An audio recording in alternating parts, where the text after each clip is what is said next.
Ok, estamos de volta ao programa Mercado Futuro. Aqui ao meu lado o doutor Tiago Marinho Nunes, que trabalha no escritório Muriel Medici, quase que eu decorei, Franco Advogados. Falávamos antes, ele falava da lei da arbitragem. Então, ponto. Agora, as estatais, as empresas, não importa sociedade mista, né, de economia mista, se tiver lá uma cláusula que tem arbitragem, vai para arbitragem, ponto pacífico.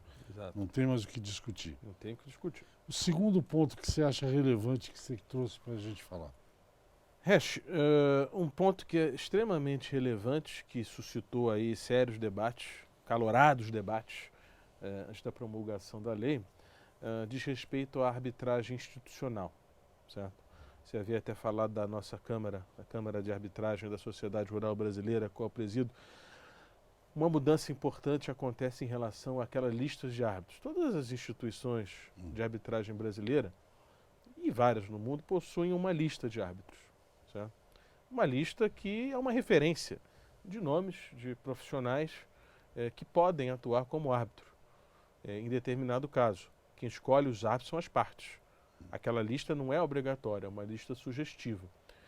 No passado, algumas instituições arbitrais, elas vinculavam a escolha de determinado membro do Tribunal Arbitral, normalmente do presidente do Tribunal Arbitral, ou de um árbitro único, a uma determinada lista. Ou seja, se eu tiver uma arbitragem com um árbitro único, o árbitro tem que ser dessa lista. Isso acabava gerando um problema relativo à autonomia da vontade das partes. Elas são autônomas, livres, para escolher quem quer que seja o árbitro delas.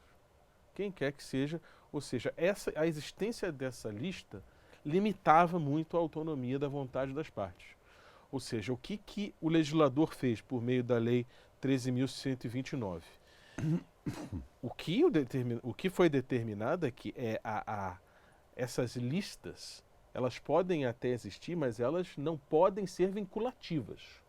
Ou seja, as disposições de algum regulamento arbitral que for determinado, e a escolha de determinado presidente do tribunal, o árbitro tem que ser da lista, é uma disposição inexistente. É uma disposição inexistente. Vamos trazer um pouco aqui, só para exemplificar. Por exemplo, duas grandes empresas, então ela tem uma diferença ali. Certo, uma controvérsia. Uma controvérsia. Aí elas vão para a Câmara de Arbitragem. Certo. Primeiro ponto. A Câmara de Arbitragem, a sentença é um acordo entre as partes. O acordo... Elas se acertam. Não, na realidade elas se acertam para escolher a arbitragem, para reger a controvérsia. Havendo controvérsia, havendo litígio, a parte interessada ingressa com um requerimento de arbitragem perante uma Câmara. Tá.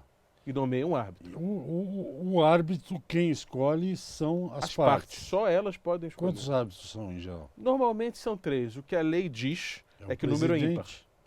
É ímpar para não dar empate. Né? Exato.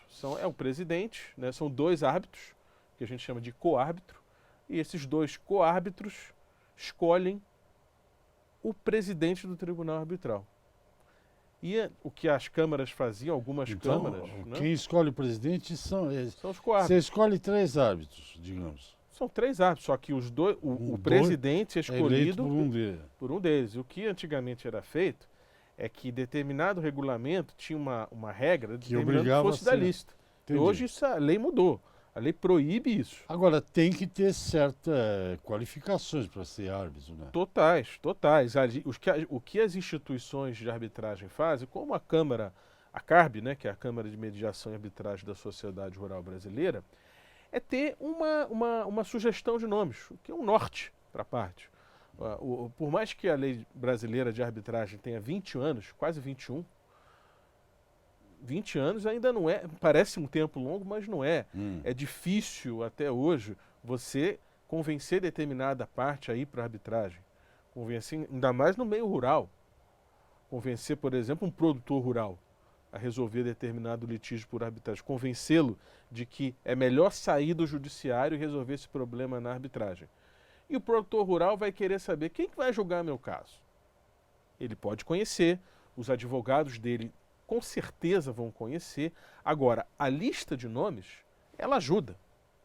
Ela ajuda a ter um norte. As pessoas precisam ter um norte de quem pode atuar em arbitragem.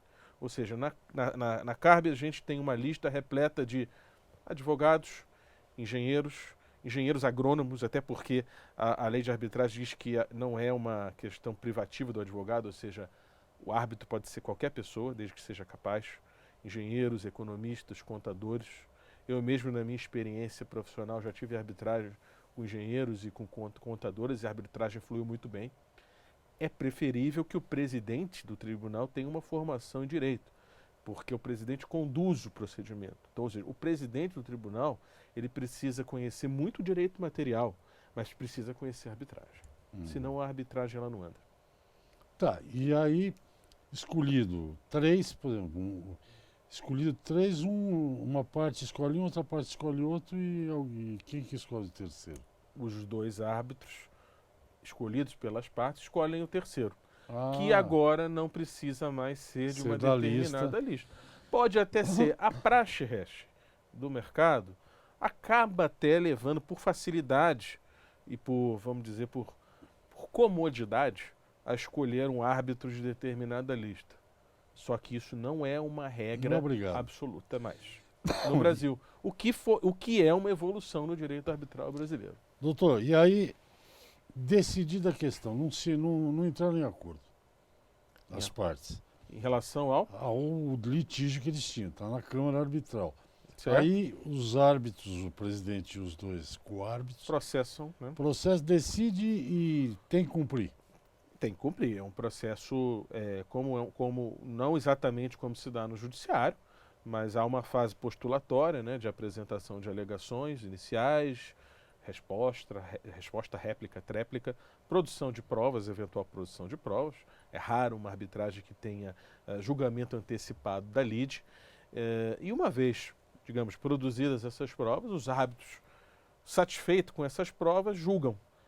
E lavram, emitem uma sentença arbitral. E essa sentença arbitral, conforme o artigo 31 da nossa lei de arbitragem, configura título executivo judicial. Ou seja, se condenatória, ela deve ser cumprida.